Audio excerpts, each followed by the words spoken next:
दीपक ज्ञान उत्कर्ष YouTube channel में आपका स्वागत है। इस चैनल पर नए हैं तो चैनल को सब्सक्राइब करें और नए वीडियो की नोटिफिकेशन के लिए इस बेल आइकन को दबाएं। प्यारे बच्चों, आज हम आपके लिए लाए हैं क्लास 10th का सब्जेक्ट हिंदी चैप्टर 8, जिसका नाम है जीत जीत मैं निरखत हूँ। ये एक साक्षात्कार है जिनके लेखक हैं पंडित बिरजू महाराज। अगर आप इससे पहले का वीडियो नहीं देखे हैं, इसके पहले का चैप्टर 1 से लेके 7 तक, तो इस वीडियो के डिस्क्रिप्शन में उसका लिंक है, आप जाके देख सकते हैं। चलिए इस अध्याय को समझते हैं। फिर आपके सामने कुछ नीचे प्रश्न हैं, उसको भी हम करेंगे, लेकिन उससे पहले आप इसको अच्छी तरह से समझें। चलिए, कहा जा रहा है कि जीत जीत मैं निरखत हूँ, जो मेरा शीर्षक है।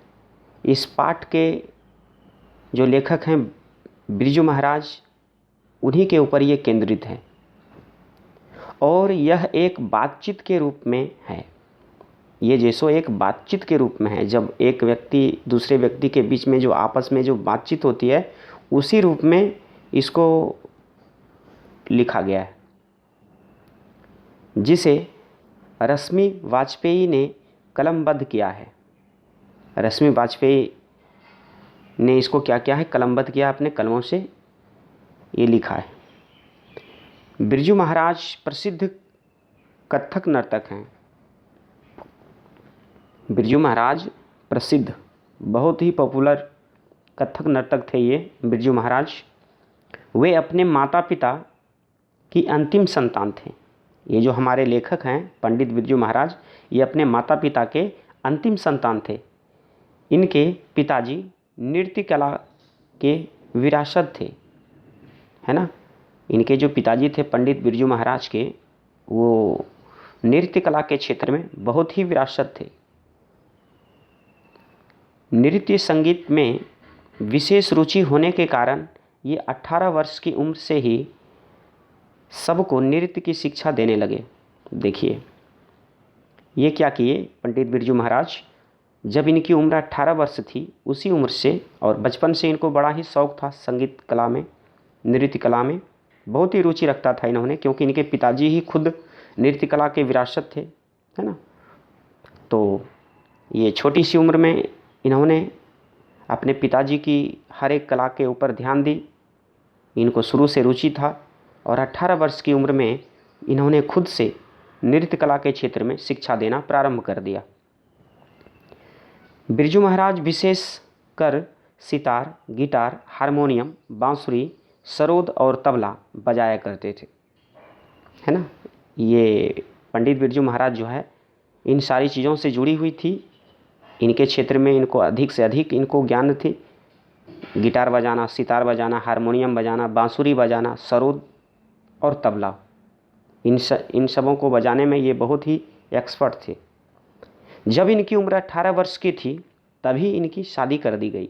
देखिए, एक तो 18 वर्ष की उम्र में इन्होंने नृत्य की शिक्षा देना प्रारंभ किया था, और इसी 18 वर्ष की उम्र में इनकी शादी भी कर दी जाती है। शादी कर देने से इनके ऊपर एक और भारी बोझ आ गया तथा इनकी संगीत साधना में व्यवधान पैदा होने लगे, है ना। अब कुछ दिक्कतें आने लगी क्योंकि परिवार का बोझ आ गया था। फिर देखिए आगे क्या कहता है। इनकी संगीत साधना अनवरत जारी रही, परंतु इन्होंने हार नहीं माना, अपनी संगीत साधना को निरंतर जारी रखा तथा ये निरंतर प्रगति के पथ पर चलते रहे। ये लगातार अपने प्रगति के पथ पे चलते रहे। इनके जीवन का सबसे दुखद पहलू है उनके पिताजी की मृत्यु। जी हाँ, इनके जीवन का सबसे दुखद जो समय था, वो था इनके पिताजी की मृत्यु। जिस समय उनके पिताजी की मृत्यु हुई थी, उस समय उनके पास थोड़े भी पैसे नहीं थे। इतनी हालात जर्जर हो चुकी थी कि जिस समय इनके पिताजी की मृत्यु हुई थी, उस समय इनके पास थोड़े भी पैसे नहीं थे, कुछ भी पैसे नहीं थे। पिताजी का 10वां जो 10 क्रम आदि का जो संस्कार होता है, वो कैसे किया जाए, इसके लिए भी बड़ा वो है ना घाट लग गया था कि इस समस्या से कैसे निपटा जाए। यह भी समस्या आ खड़ी हुई थी।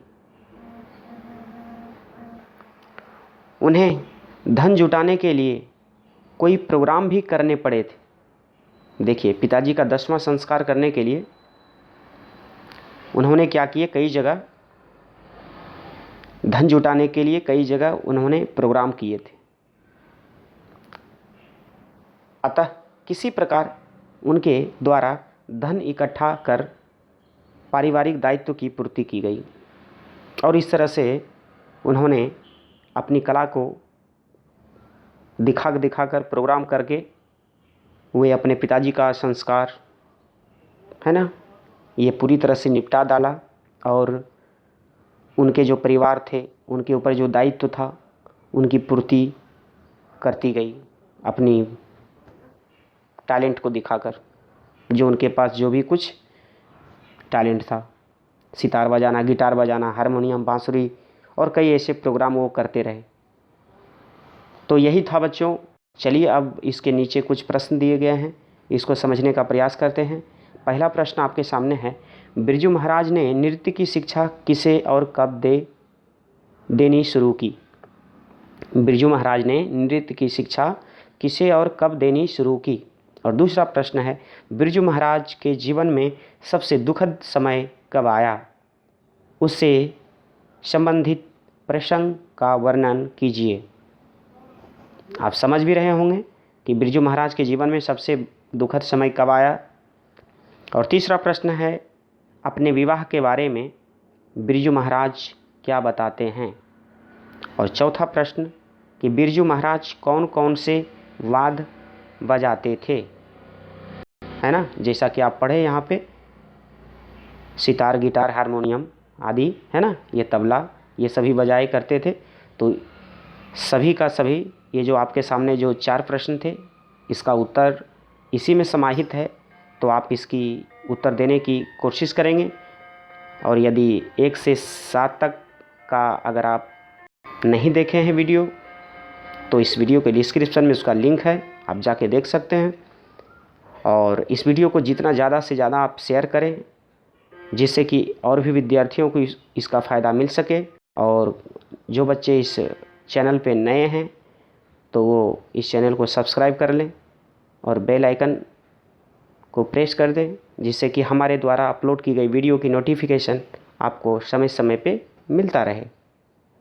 तो चलिए हम फिर मिलते हैं नेक्स्ट चैप्टर के साथ। तब तक के लिए जय हिंद, जय भारत, वंदे मातरम।